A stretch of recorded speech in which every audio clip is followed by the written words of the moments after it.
Okay. Oh, yeah. We got tomorrow, okay. Good. Hi, Alex. I can help from somewhere. I tech people at home, and they cannot help. Do you get this? Like, if you look at the agendas, like if you're Oh, coming where I had to. on it, it disappears. Oh, yeah. There's They're kind of sick. I had to get a little help. It does that. You know. I do that a lot, actually. I know. I do it. Let me see. Is that I have a through lot to Teams say. that Yeah. it does that? Yeah, yeah, yeah. Oh. Right. So I'm like trying to. links on you where it like. Well, it just like fades out. So at first I thought it was because I'm trying to zoom in. Does It it just- come back or no? Well, then it like resets at the top of the page. again. Oh, that's annoying. So I've been doing like like I gotta quick screenshot. You know what? Maybe It's just me. uninstall and reinstall Teams. Have you tried that? No. Yeah. I can tell you work the router. That's try it. That's the IT 101. Right step. If it doesn't work, turn it No. on and restart it. Right. Just log in on your laptop. And if that doesn't Doesn't work, do work that the again. second time. See rule number 1 and repeat. That's, You can yeah. just put that. You know, technology is the only place where that adage Things can happen about from anywhere. Like I do the it on my definition of phone. insanity. Insanity Yeah, is it's the the only thing. time that it doesn't Like if apply. it's bothering you tonight, we can log you in on it. Okay, no, it's tonight. I'm good. Okay. But Oh, and I didn't realize I you had know. We can have somebody look at it. The iPad might just be too old now. Just need to get you a new It's iPad. only like 5 miles. almost 4 years old. Is that too old? Nice. Was his Yeah. new? Oh, true. These are brand new. Well, it's all But in many Because some parts, of them are. it's Some of them are hand It's all me down. nipples. But that's MPBS. Okay. So that's really I did all the fast. damage. Oh, it is? myself. And we Oh, have like a good. business line. I know, it looks like these have been through a war. Okay. I don't know why. Well, was the cover? Yes, everything was brand new. And I'm having all sorts Right? of Let me see your cover. Yours You is don't brand need new. like a, maybe you need like a more heavy duty. I think we Right. got James a heavy duty. Oh, okay. Because he crashed. He kept breaking. I mean, all we do is carry it around and bring it to meetings. It's a pretty good whack. Up to you. Yeah. I mean, I'm just Or saying, you how could did get it, a, how we did can get it you one with a keyboard. get so wear and tear? They're not super Not really. rugged. And those other cases are Very super nice, rugged. though. In the Very beginning they do. professional. In the beginning they do. Yes. but yeah. Not so much after a couple years. Yeah. Just tell people it's, it's fast. And I'm like, well, no kidding, I've been struggling to work Right. remotely, so thankfully it got figured out today. Oh, good. So they were able to boost it? Boost it. Oh, good. Very good. This later tonight. Oh, Casey. yeah. He's kind of a It team. works, you know, Try it, right. Hopefully. but like, you know, I'm beating my head against the wall. 'Cause I'm like, Yeah. what's the matter, what's the matter? Yeah. And then check how fast the action is. Hello. It's kind of slow. Right.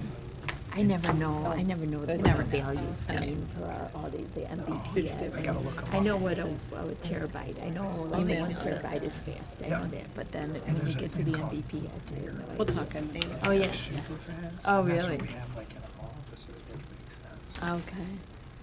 Yeah.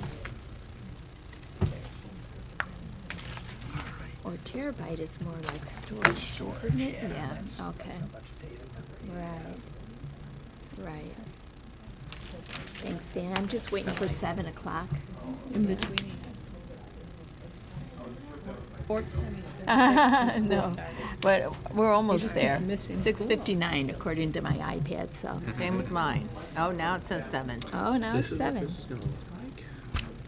Yes, it's already looking like that. Okay. Yeah. Thank you, Dan. Good evening, everyone. Welcome to this meeting of your Village Board of Trustees. I'm calling the meeting to order at 7 p.m. on Monday, November 7th, to honor our nation's heroes and especially to honor the men and women in uniform who serve and protect our community. Please rise and join us in the Pledge of Allegiance. I pledge allegiance to the flag of the United States of America and to the republic for which it stands, one nation, under God, indivisible, with liberty and justice for all. Thank you. Clerk Timmick, please call the roll. Vice President Gallagher, Trustee Chen, Here. Trustee Fink, Here. Trustee John, Here. Trustee Lewis, Here. Trustee Rudolph, Here. Trustee Carroll. Here. All present. Thank you. Having read the agenda, does any trustee have an addition or deletion? Hearing none, we'll move on to citizen comments. There being no citizens here to comment, we'll close that portion of the meeting and move right into the consideration of agenda items during the workshop portion of tonight's meeting. First up is the report from the Properties and Recreation Committee from the chairman of that committee, Trustee Chen. Good evening. Good evening. Thank you, Madam President. I have a brief update and some recommendations to share with the board from our November 1st Properties and Recreation Committee meeting. The first two items I would classify as housekeeping items, as Trustee Terrell likes to term things that are very administrative in nature, so to steal that phrase. Item one, is the Illinois Association of Park Districts Annual Business Meeting credentials. The committee recommends designating the recommended delegate and alternates from Director Bradis. Item two, the committee reviewed and recommends for the omnibus a resolution authorizing and approving updated fee schedule for the Recreation Department activities and program. The updated fee schedules will be effective January 1st, 2023. There are very slight changes to the fees as detailed by Director Bradis, and he says that's why the board has to approve and make that resolution. Lastly, the committee discussed the interior stairs and the recommended improvements to the stairs at the historical water tower, namely to level the walking surface of those stairs. I've been in the historical water tower lately, but they kind of go in a roundabout way on the outside of the tower. Not on the outside, but on the inside, outside of the interior tower, yes. Perimeter. As we've seen with other projects at the historical water tower, work on historical structures is expensive, and $100,000 was budgeted for the rehabilitation of these stairs for this year. A design-build process is being recommended by staff, and the committee agrees with this process to address those interior stairs. That concludes my report. Well, thank you. I just had one question regarding the fees, the recreational fees. How are we with attendance and classes? Are we back to pre-COVID levels?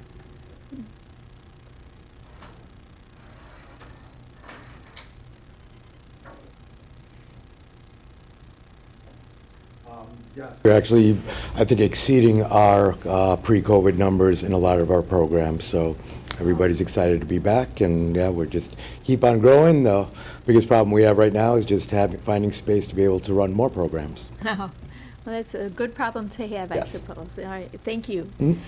Any other questions? Okay, thank you, Trustee Chen.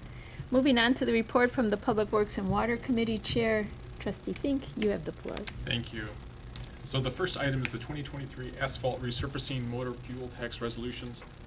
These are two resolutions that we do every year that allows us to use the motor fuel tax and the Rebuild Illinois money for asphalt replacement next year. So again, we discussed the last meeting, but the asphalt resurfacing projects will be Lawn Avenue from 47th to 49th, and that will utilize the Rebuild Illinois and the motor fuel tax money. Grand Avenue from 47th to 49th, which will be the same, motor fuel tax and Rebuild Illinois money. Hillgrove Avenue from Prospect to the Public Works, and including the Public Works Yard, which will use tollway money. And finally, the village-wide patching, which will use the motor fuel tax. So we're just making a motion to bring this to the omnibus that we can pass those.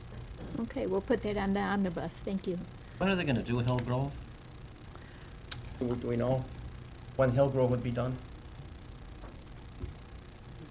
Yeah, when? I think next spring, hopefully. Like before the pool and all that? That depends on timing. It's a possibility. I don't know if there's anything we can do about it, it's just so congested over there. Yeah, sure. And that typically opens after Memorial Day, correct? Huh? I think it's something we can look into. Just a thought. Yeah. Good thought. The next item is the Springdale Park detention, the sewer routing. So in the past year, we've been talking about all this flooding in Springdale, and one of the ideas was to take money from, it'll take a lot of money, but the water from the southern part of Springdale and routing it to Springdale Park. So Christopher Burke Engineering has been working on the final design plans, and they were coming up with 2 different routes that they can use to get the water from Franklin to the park. And one was along Howard, one was along Franklin. And so both routes will alleviate the same amount of flooding, but the Public Works Committee was recommending the Howard Avenue route. It's a little cheaper at a cost of $5,268,000 compared to the $5.6 million for Howard Avenue. And the other part that went into this was that road is it's not as, it needs to be rebuilt, and so they're going to redo the road at the same time. But this is for the design of that route, is? Yes. Okay. Yeah, but that's like what the final projects will I be. see. Yeah. The next item is the Metropolitan Water Reclamation District Stormwater Partnership Grant. So the MWRD is accepting applications for the Stormwater Partnership Program. And this partnership program provides funds for studies as well as construction projects. And so the village has submitted 4 pre-applications of 4 different projects. So the big goal with this is, let the MWRD look at the projects and kind of give feedback. So we're probably not going to get funding for all 4, but hopefully we can get a couple. So the projects that we sent pre-applications for are the Springdale Park detention improvements, the construction funds. So construction funds to build that the Springdale Park detention project. Construction funds for the Ridgewood Drive inlet and outlet into Flag Creek, and then 2 concept studies. One will look at the unincorporated areas east of Wolf Road to see how that stormwater affects us, and the other one is what we can do with water for Ridgewood Park and the 5600 Wolf Road medical buildings there, to somehow use that space to house more water. So again, not all of them will get funded, but hopefully it'll start a discussion of the MWRD will kind of hear our problems and give us help. Any idea of kind of just the dollar value that could be? Is it 50,000 or 5 million? Director Koza? So what we've heard is that for construction awards, we're typically looking around 500,000 to $1 million. And then the concept studies will just vary in cost. I'd imagine those will be, less than 100,000 apiece. But they're not going to fund an entire project. They just don't have enough money to spread around the county. So they like to fund as many as they can. So that's how you kind of come up with that 500 to $1 million range. Okay, that's helpful. Thanks. And last is Spring Rock Park water main. So this we discussed at our last meeting. So the project went to bid at the end of October, and we're hoping by our next meeting that the bids will come in and we can have action on our next meeting. And they're also going to bring, because this is hopefully will happen in, the project will be concluded this winter. So we're just going to be bids for the project itself, and it's also a contract from Christopher Burke Engineering for Phase 3 engineering that will oversee the construction project, and it would also include survey work for the new public easement for the water main and the sewer. So 2 things coming for the next meeting, so hopefully we can vote on that. And that's all I have. Okay, thank you very much.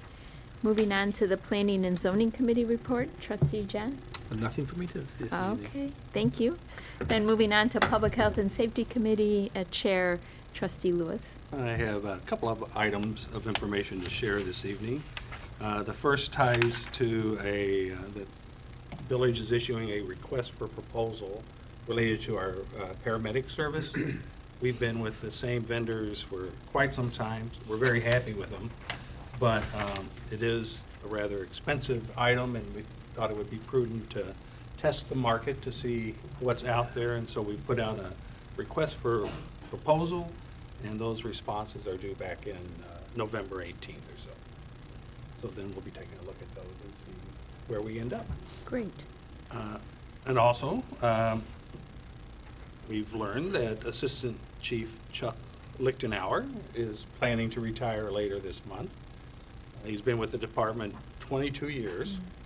He's very well known in the community. He's done tons of programs at the area schools, so a lot of the young people in town know him very well. And wish him well. Yes, we'll miss him. Yes. Yep. And that is all I have this evening. Okay. Thank you, Trustee Lewis. Any questions? All right, hearing none, we'll move on to the Finance Committee report. Chair Rudolph of that committee. A few updates here. First, on the 2023 budget, the proposed draft budget, it has been distributed. If anybody prefers a printed copy, please contact Director Mastandona for that.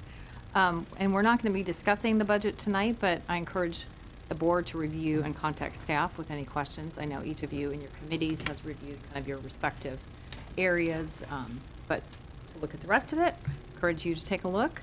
The Finance Committee reviewed the included fund balances and revenue line items at our last meeting, and we will be reviewing the budget in the entirety at our next meeting on later this month, the 28th. The proposed draft budget is available online on our website on the Finance Department's page, and there's also a hard copy of the budget in the lobby if any of our residents or anybody's interested in that. And they can contact Village Hall, and we can provide that. Again, in kind of our transparency, this information is always available to our residents. The next item is the 2022 property tax levy. Also included in your agenda was the first draft of that levy. The Finance Committee reviewed staff's proposed levy.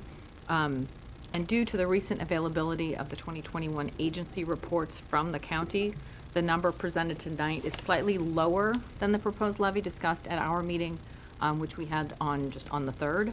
It's recommending that the village adopt a levy in the amount of $10,166,977, which is allocated as $8,302,999 to the village and $1,863,978 to the Thomas Ford Memorial Library, which has no authority to levy a property tax. The village's levy, the 2022 levy, is 5.46% higher than the 2021 levy. That increase is attainable at the 2022 allowable increase per the property tax extension law limit, PTEL, we talked about before, which is determined by the Department of Revenue calculation as 5%. The village projects to capture the remaining 0.46% from the new growth, which again, I think we've talked about these differences in the past. Per PTEL, any increase which are not supported by new growth, overestimated, gets reduced by the county.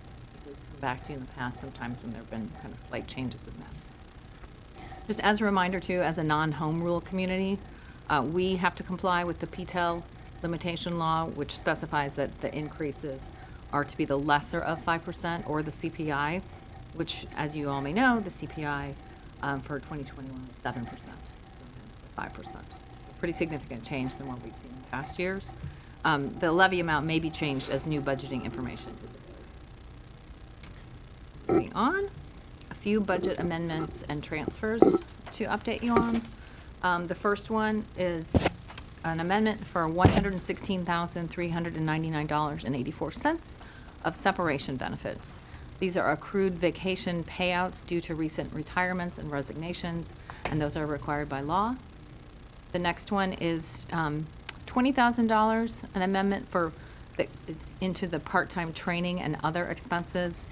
This is due to more recruits for the paid on-call trainees, which consisted of 18 new members. So I think that's good news to have the 18. The next one is $39,198 into the water fund for a software line item to upgrade our water utility software. This is actually for our 2023 budget, but we need to enter into the contract now to prevent any delays in 2023, so it will actually be expended in 2023. And then finally, the last one is a transfer, not an amendment, for $20,000, and this is a transfer to the general fund for professional services from full-time salaries. And this is for our interim chief of police that we'll learn more about later. Okay, the next item, and let's see, It's the last item, so, is the stormwater utility fee update. So, consistent with the board's strategic planning process, I reported back in July that we were pursuing a variety of innovative funding mechanisms to address our aging infrastructure needs, and that staff at that time would pursue Phase 2 of the stormwater utility fee study. On November 3rd, the committee reviewed multiple staff recommendations related to this new stormwater utility fee, or the SWU. We like to have acronyms. Heck, the SWU fee model, it represents an equitable method of allocating the cost of improvements and maintenance of the stormwater management system. The properties that place a greater demand on the system pay a higher rate. It's kind of the underlying premise. The recommended fee structure for residential properties is split into 3 tiers. Residential properties will pay $12.25, or $17.50, or $24.50 per month, based on the impervious area on their properties. So of those 3, the majority of the properties would fit into that middle tier. So I believe that's, Casey, that's about 60%, is that correct?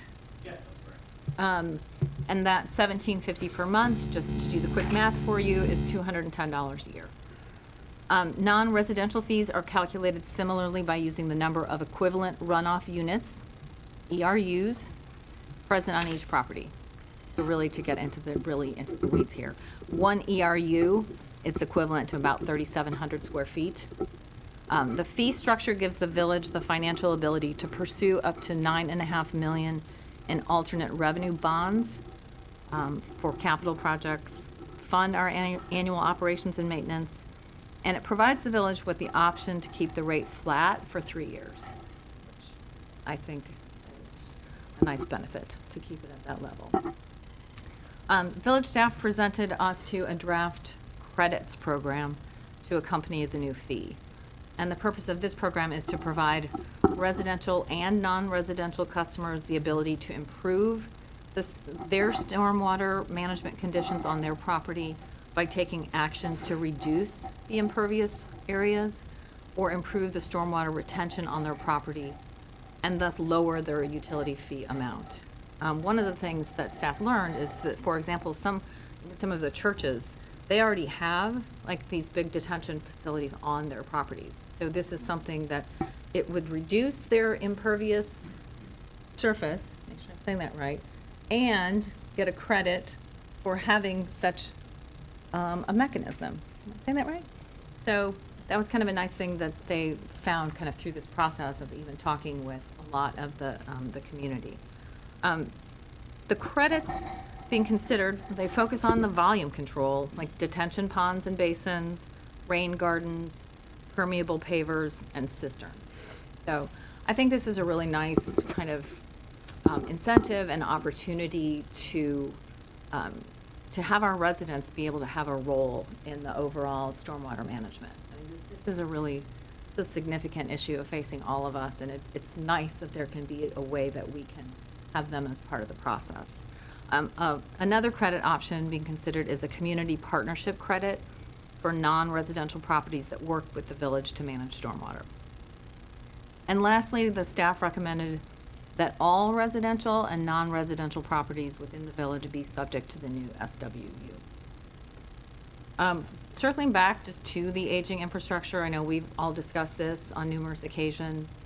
We know that a lot of our stormwater management system has been in place for 90 years or more, so we know that's kind of part of our overall kind of interconnected issue within the village.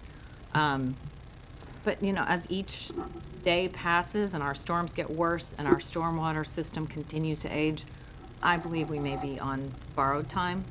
We've not historically had a financial means to address this infrastructure, and we have to sometimes just Band-Aid things as they break at this point. And as we've seen, many of our residents have experienced unprecedented flooding in recent years. Utility fee represents a historical policy change for our village and our residents and provides us with a consistent and equitable means of funding. I'm not a fan of increasing fees for residents, including my household or each of yours. None of us likes to do that, but we've reached really a critical juncture and need a consistent means to fund the work that's required for our residents. We can't kick the can down the road. And we're not alone in these needs, nor in our approach. Many communities throughout the Chicago area and the state have implemented similar policies to address these issues. This SWU is one of the pieces of our proposed infrastructure funding strategies, or as I mentioned in July, the funding layering. Is that a note that I'm going too long? I mean, I wouldn't be surprised. I promise I'm almost done. And one final note, this utility fee in no way precludes the village from continuing to apply for available grants, just as we heard about the Water Reclamation District grants. Like this actually, by us creating a funding mechanism, actually puts us in a better position in some of these application processes, and that we would have the requisite matching funds that are required of those grants. So that's a key part of any of these grants that we've talked about for any number of the projects in the past. There's often some kind of matching component. So this would help us. All that said, Finance Committee reviewed the information and we agreed with the staff recommendations to continue to pursue the 3-tier fee structure and the credits program. Any questions? Any questions of Trustee Rudolph? Thank you for that thorough report. Appreciate it. Well, questions for me or our Casey. very diligent and very well-informed staff that have spent so much time on this and really looked at all of the different options and mechanisms and really have worked very hard to speak with the community, speak with the churches, with the Park District, to just really make sure that, you know, we're hearing people and that they are understanding the needs, and I think have really just done a great job and continue to do a great job, because this is a significant issue for the village. And they found an equitable source of funding for the projects, so, yeah. Agreed. Yes. We've been publicizing this since July, maybe? Yeah. Earlier than that? Staff has been out at Okay. community events, they've met with churches, almost all the churches, the school districts. Go ahead, And Alice. I don't want to put words in the villager's mouth, but I thought there was generally an understanding that this is something that had to be done. Would it be fair to say that the response has been lukewarm or maybe even favorable toward this? Yeah, I would definitely agree with that. At all of our events, when we've been out in the public and when Manager Bayer and I have visited with all of these larger organizations, churches, school districts, for the most part, everyone knows there's an issue, especially when it comes to funding. And I would say for a new fee structure, it's been a favorable response overall. I mean, it doesn't seem that unreasonable. I mean, $210 a year for some insurance that there won't be those terrible floods that we've had. Every year there seems to be a 100-year flood that comes in. Well, what it does really is it gives us the ability to go out and secure the alternate revenue bonds, you know, by having that specific source of funding for those bonds.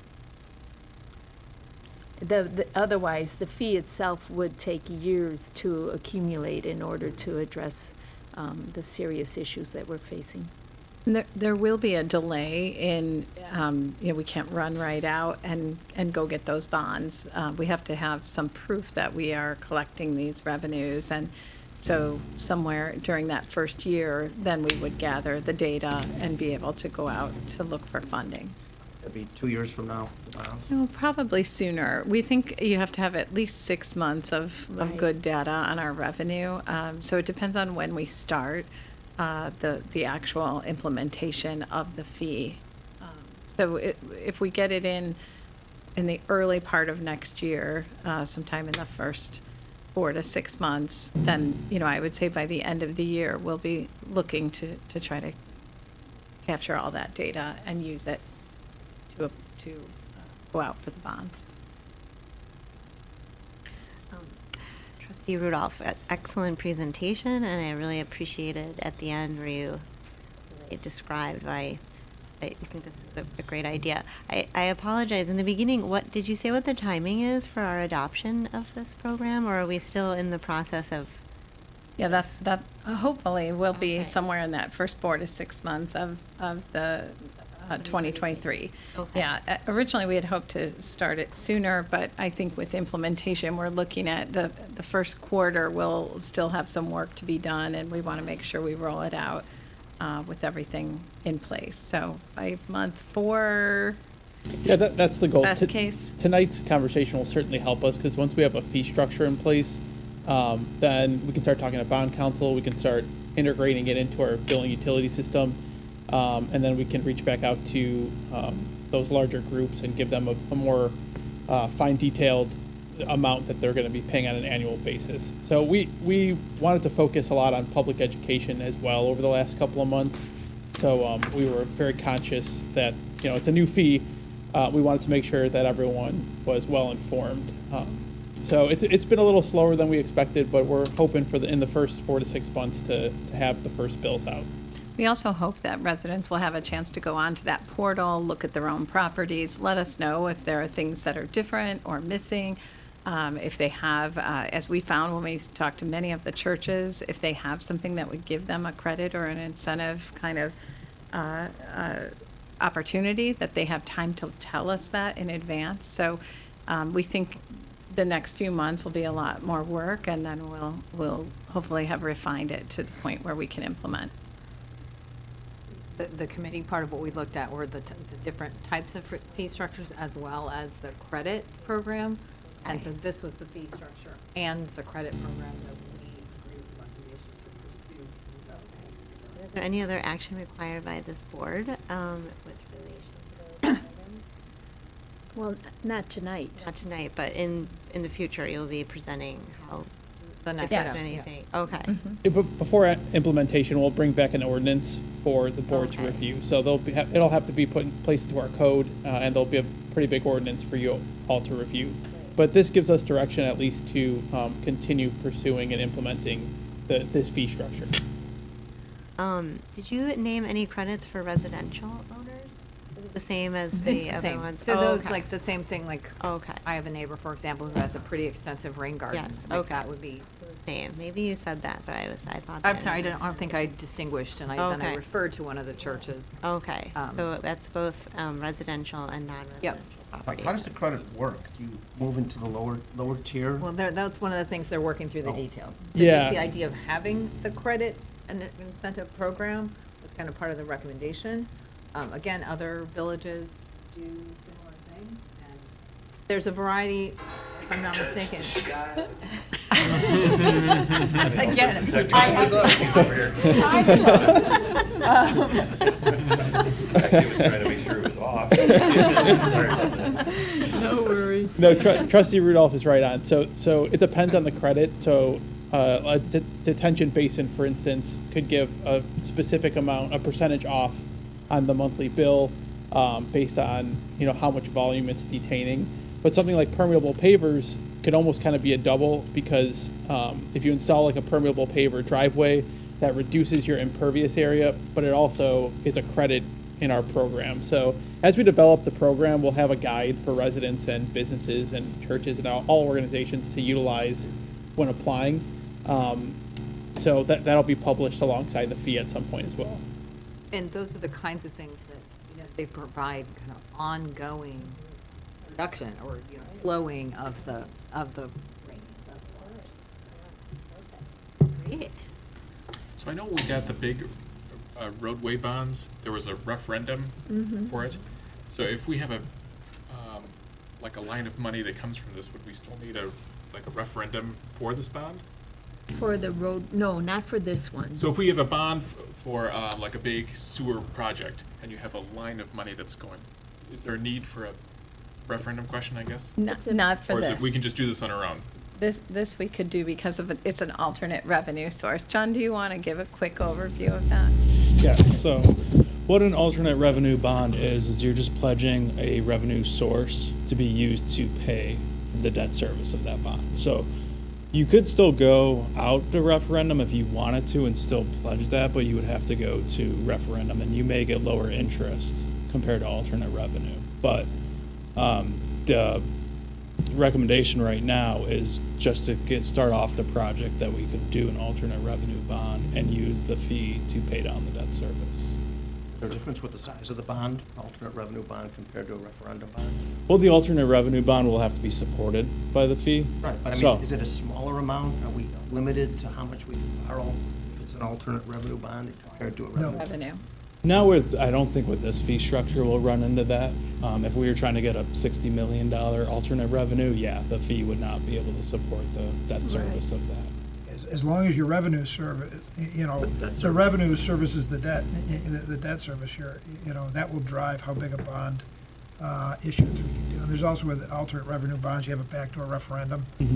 So ultimately, the project or the funding could get scuttled on the back end after you approve the ordinance. There's a 30-day period where, people can file essentially an objection petition, and then it would go to the next election for a vote. But, if the community is supportive, generally, we would hope we would get through the backdoor referendum process without an objection petition.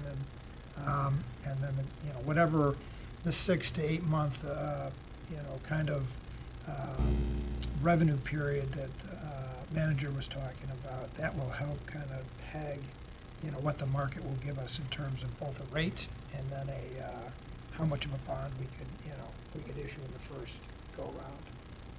It sounds like our bond rates would be cheaper this way. We have a dedicated revenue source.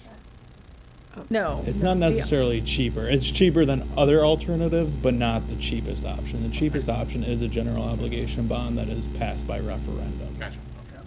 And then for this, it's stormwater only. So when we start talking about our other infrastructure projects, those we would still pursue the more traditional geo bonds. And then obviously if tomorrow's referendum passes, then that could be another source of revenue for other infrastructure projects. So once we get the larger project list in our hands next year with our Baxter Woodman study, we should know more about what we need on those projects. And the roadway referendum money is pretty much at its end next year. So that is, I think, the last 2 projects we have for next year will close out what we had available to us from that last referendum that was provided for. And this current fee, the proposed fee structure, it would yield roughly 1.2 million annually in revenue, but about 700,000 of that would go towards the debt repayment if we went with a $9.5 million alternate revenue bond. It all depends on how much we decide to pursue an alternate revenue bond, but that's just a good data point to think of what debt service actually costs annually. Again, I mean, today about even just the estimates, just for one project in Springdale, right? That's a $5.2 million project. One of the things looking at, and then we need to think about our funding. So again, there's kind of a variety of mechanisms. They all kind of work together to, I think, ideally address kind of just the multitude of infrastructure needs that we've been talking about. I know it gets kind of confusing with these different pieces, and they can be used for certain things, which I think is kind of confusing to understand that. But we're trying to, and staff is doing a great job of trying to kind of fit the puzzle pieces together so that we can, I think, get the maximum impact to the community with, the least cost and the most value. And for that, they're just, again, it's complicated. And I think this is a very good example of it's new, and it is equitable, and it's consistent over time. Some of these other funding sources, as we've had in the past, as you know, it's good for a certain amount of time, right? Which is the intent, and then we're done, and we have to start again. This represents a very specific policy change, which would enable this ongoing funding that we have now. And Right, because all the serious infrastructure issues that we're facing, we can't get it done within our terms, and probably it'll be 20 to 30 years before the projects that we identified today will be able to be completed. So it's important to have a continuous source of revenue to address those. How would it work? How many bonds could we pull off of this? Every 3 years, 4 years, 6 years? Oh, that I don't know. Is there a limit as to how many bonds we'd be able to pull if we had this in place? This one, the 9.5 million, we'd probably have some time before we'd be able to go out. So when could we do another one? Oh, to do another one? Yeah, As soon as the revenue could support it. Because with alternate revenue, we just have to have 1.25% of the debt service available in the fund. It will take time, though. Yeah. This is, these are two very large projects, plus we have the ongoing annual repairs and maintenance. So I would foresee it being a while before you'd be able to bond again for this revenue source. And we have our debt rating to consider too. Right, so all of this has to be taken into consideration when we go looking at our debt ratios and making sure that our bond rating stays as high as it is. We don't want to jeopardize that at all.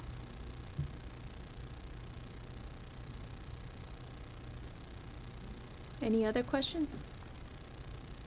Thank you, Trustee Rudolph. Thank you. Okay, moving on to the General Government Committee report from its chair, Trustee Terrell. Yes, the first item I have is the first addendum to the employment agreement for Village Manager Ellen J. Bear.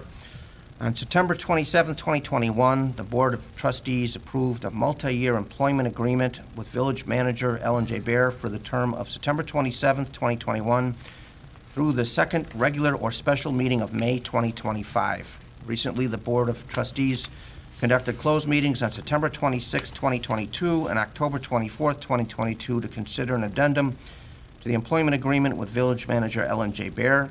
The board will consider approval of this addendum to Ms. Bear's employment agreement on November 21st, 2022. If there are no questions, I would recommend adding this agreement to the omnibus vote list on November 21st, 2022.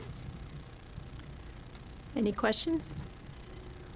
We've addressed this many times in the past. Thank you. Then regarding other, we discussed in great detail our budget. Village staff really had a very thorough overview of the General Government Committee budget, most of which regards staffing, although one of the items was a slight increase to our health insurance premiums of 5% with no increase for our dental renewal. I thought that was very admirable, having considerably larger premiums myself for things that I'm working on. I thought that was a good negotiating. We also discussed staffing changes in the village manager's office. The management analyst position and the director of administrative services and a part-time administrative assistant will all remain vacant. In the Department of Law Enforcement, there will be no changes proposed at this time, although the director of law enforcement services has requested some new positions which will be renewed next year with the new director of law enforcement. Department of Community Development will have a full-time assistant of community development position. We've discussed that many times. That will be next year. The Department of Municipal Services have asked for a part-time water plant operator to provide additional shifts at the reverse osmosis water treatment plant. And also there will be a reclassification of the water plant superintendent to an expanded role as an assistant director of municipal services. This position will be responsible for managing the water treatment plant while also working on succession planning for the department. Municipal Services is also reclassifying the foreman, maintenance journeyman, and fleet superintendent positions to 3 public works supervisor positions.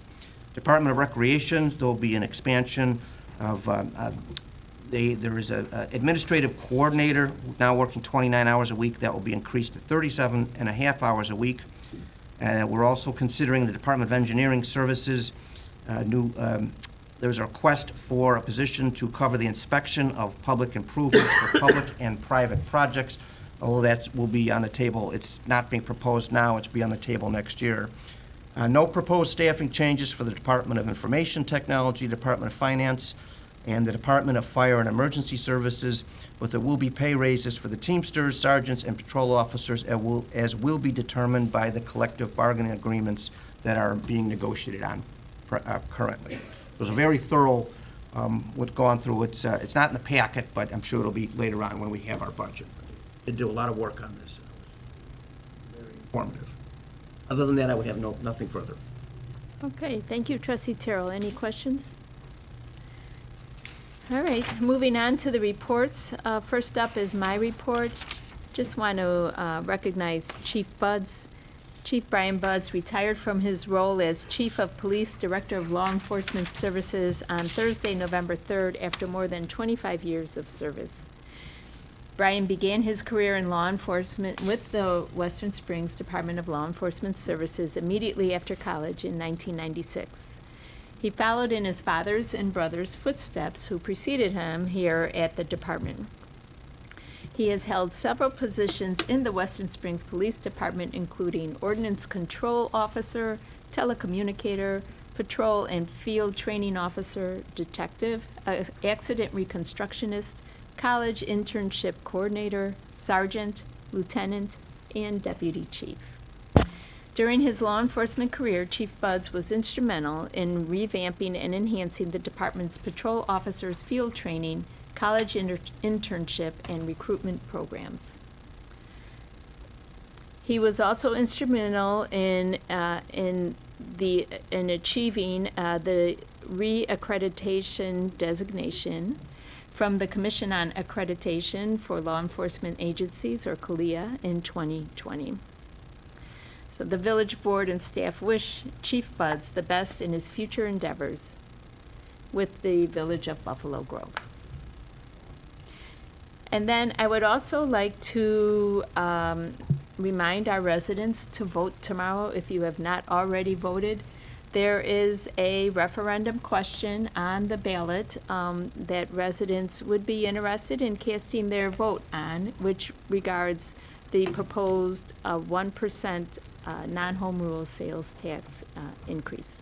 So if you have not yet voted, please do go out and vote, and that's all that I have. Village Manager Bear? Yes, I just have a couple of items. I wanted to mention that this weekend we had our styrofoam collection event as well as our annual pumpkin smash composting event. I wanted to thank the volunteers from First Congregational Church Green Team, the Village of Western Springs staff, and other volunteers who came out to help divert these pumpkins from the landfills. There were 172 cars and roughly 1,250 pumpkins that were composted with us this weekend.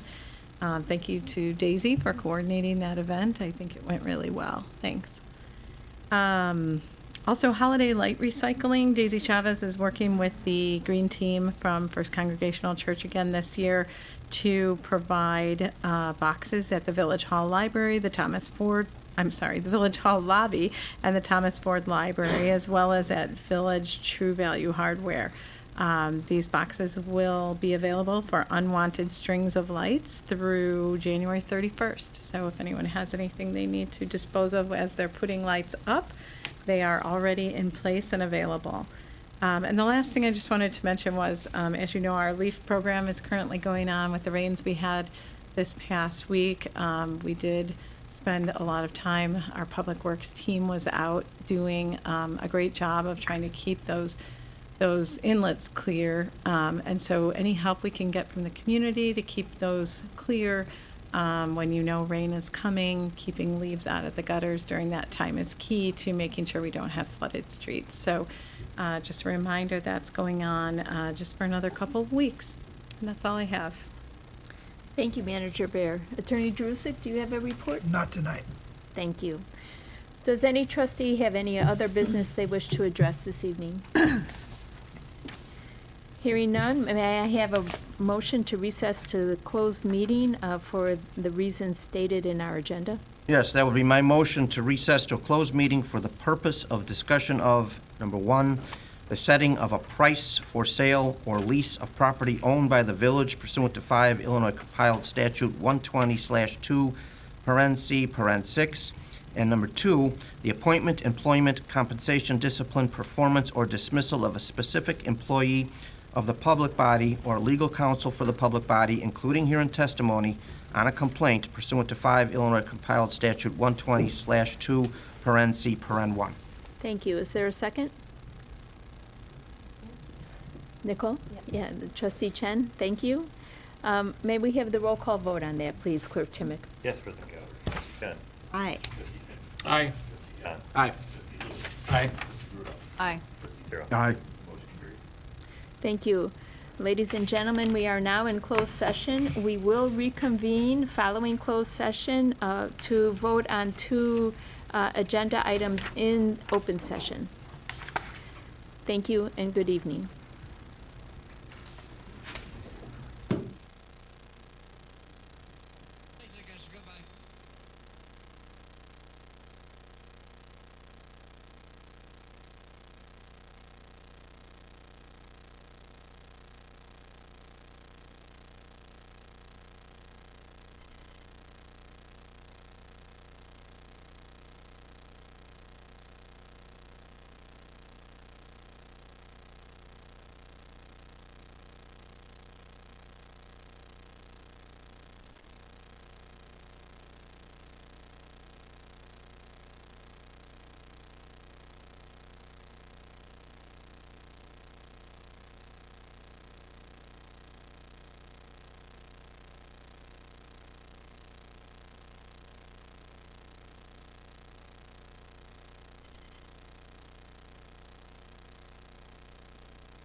All right, thank you, Dan. We are back in open session. We have before us tonight two agenda items to vote on. The first agenda item, resolution number 22-2701, comes out of the General Government Committee. So trustee Terrell, will you introduce this motion? Yes, I would have a motion to introduce resolution number 22-2701, approving and authorizing the execution of an agreement by and between the Village of Western Springs and the Illinois Association of Chiefs of Police for the employment of an interim director of law enforcement services. Thank you. Is there a second? Second. Thank you. May I have a roll call vote, please? Clerk Timmon. Aye. Aye. Aye. Aye. Aye. Aye. Thank you. The second resolution is also from the General Government Committee, so trustee Terrell. Yes, I'd have a motion for resolution number 22-2702, approving and authorizing the appointment of Terry Mee as interim director of law enforcement services and authorizing and approving the execution of an agreement for employment of Terry Mee as interim director of law enforcement services. Thank you. Is there a second? Second. Thank you. May I have the roll call vote, please, Ed? Aye. Aye. Aye. Aye. Aye. Aye. Thank you. There being no other business before this board, may I have a motion to adjourn? There'd be a motion to adjourn tonight's general board meeting. Thank you. Is there a second? Second? All in favor? Aye. Opposed? Ladies and gentlemen, we stand adjourned. Good evening. Yeah. All right, thank you, guys. A little bit longer than I thought. Only 74 pages. I was like, oh, we're gonna zip right through. I know. Cakewalk. Right. Al started asking a bunch of Al, I know. Yeah. Al's getting he's getting a big heart for these residents. Yeah, I know. Yeah. I know.